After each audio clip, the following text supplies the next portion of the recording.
Čaute milí diváci, vítam vás pri ďalšom pri prvom update videjku a je to na túto vec. Takže prišla mi konečne pravdy, ja vám ukážem, čo v ňom je stavíte oranžová, vy už asi viete čo. Je to Gogová kniha.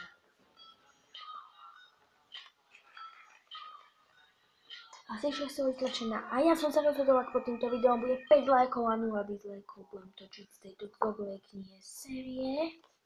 A tie série budú robené spôsobom, že každý deň vám prečítam jednu stranu a dneska by som na túto knihu len tak trošku ukázal, takže niečo vám povyberám, napríklad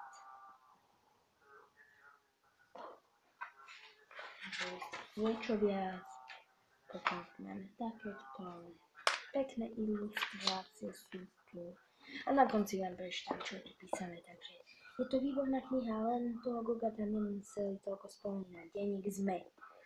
Konečne máme čím podložiť grafikový stôl, časopis minus 9 nocí. Na to, že má poruchu, to chalan dotiahol ďaleko. Určite knihu odporúčame, plátok minulý čas. Krásny cover, elegantný font, inteligentná grafika, no slabý obsah, blok šúre.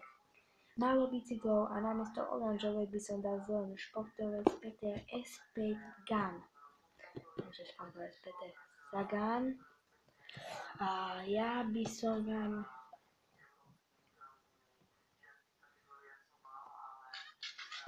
tak. A dnes príde Adamčo, skoro som na to zapudol. Príde Adamčo a natočíme pravda alebo lož. Dám dole do popisu videa, kde si to môžete pozrieť. Sa mi zdá, že pravda alebo lož natáčam Gogo. A je také, takže dole dám popisky ich channelov.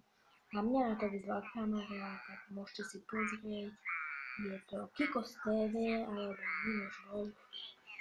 Takže na týchto dvoch. A ja sa s vami lúčim.